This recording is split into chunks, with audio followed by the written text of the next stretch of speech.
Fala galera, eu sou o Thiago Delbusso, desenvolvedor Java, eu sou Deban Aprendizado e hoje a gente vai falar de uma das coisas mais importantes do banco de dados relacional, a Foreign Key.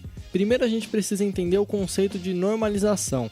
Normalização de dados é o processo de organização de campos e tabelas no banco de forma a evitar a redundância e a dependência. A palavra redundância com certeza é fundamental para a gente entender o relacionamento entre as tabelas. Vamos dar uma olhada nesse primeiro exemplo aqui. Essa tabela representa as vendas que foram realizadas para um determinado cliente, mas vamos observar como seriam efetuados os inserts dentro dessa tabela. Perceba aqui a redundância que existe na tabela.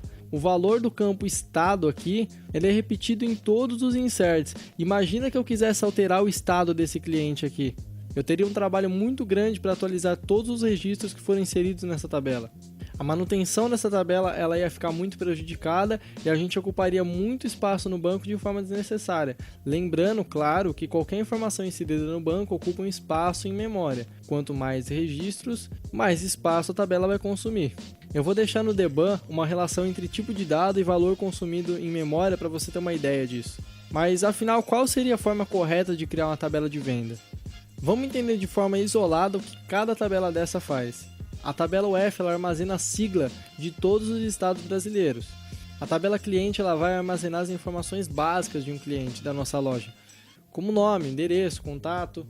A tabela produto vai ser responsável por armazenar todos os produtos da loja com seus respectivos valores. E a tabela pedidos cliente vai relacionar quais produtos cada cliente comprou em uma determinada data. Mas como é feita essa relação? Lembra do porquê a gente utiliza a primary key, a chave primária? Para fazer com que cada registro dessas tabelas tenha um identificador único. Nesse caso, a gente pode dizer que o estado do Acre é representado pela chave de número 1 e a chave de número 1 representa o estado do Acre. Dessa forma, esse estado não seria representado por nenhuma outra chave e essa chave aqui não poderia representar nenhum outro estado. Os dois selects de exemplo aqui retornariam exatamente o mesmo valor. Sendo assim, eu posso dizer que um cliente é de um determinado estado sem informar a sigla desse estado, mas sim passando a primary key correspondente a essa sigla. Nesse caso, a gente está dizendo que um cliente ele possui um estado, mas eu não estou informando a sigla do estado. Eu estou passando como parâmetro aqui um valor numérico, que no caso seria a chave primária dessa tabela aqui.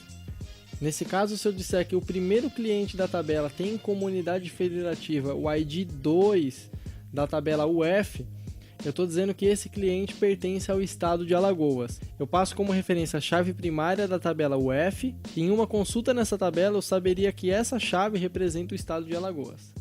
Dessa forma eu poderia dizer que um pedido se relaciona com a tabela produto e com a tabela cliente ao mesmo tempo. Mas como assim? Essa aqui é a representação de todas as tabelas preenchidas. Nesse caso eu estou dizendo que um cliente possui um estado, cuja primary key dentro dessa tabela é representada pelo número 2. Se eu for na tabela UF consultar a chave primária de número 2, eu terei como retorno o estado de Alagoas.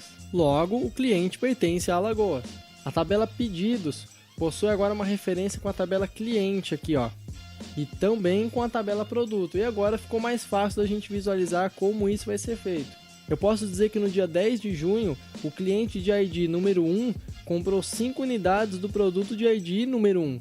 Ou se eu consultar nas tabelas, eu vou saber que no dia 10 de junho, o cliente Padaria Gold comprou 5 unidades de leite em pó. Perceba agora como é mais fácil dar manutenção para essas tabelas. Caso eu precise alterar o endereço desse cliente, por exemplo, eu vou alterar esse valor uma vez na tabela cliente e todas as vezes que esse cliente for referenciado ou já tiver sido referenciado em outras tabelas, esse novo valor irá aparecer. Mas afinal de contas, o que é Foreign Key? Quando a gente tem uma tabela, é comum que ela possua uma chave primária. E essa chave ela tem que ser um valor único de cada registro, certo? Quando a gente referencia essa chave primária em outra tabela, essa chave é chamada de Foreign Key ou chave estrangeira, indicando que ela é um vínculo com outra tabela. Nesse caso aqui dentro da tabela UF, a gente tem a chave primária ID UF.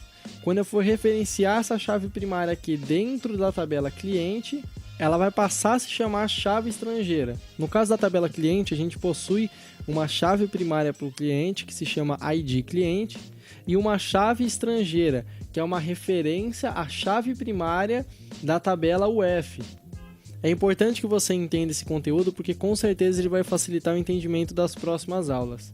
Na próxima aula a gente vai ver um pouco sobre os tipos de relacionamento entre as tabelas e como que a gente cria essas chaves estrangeiras no banco de dados.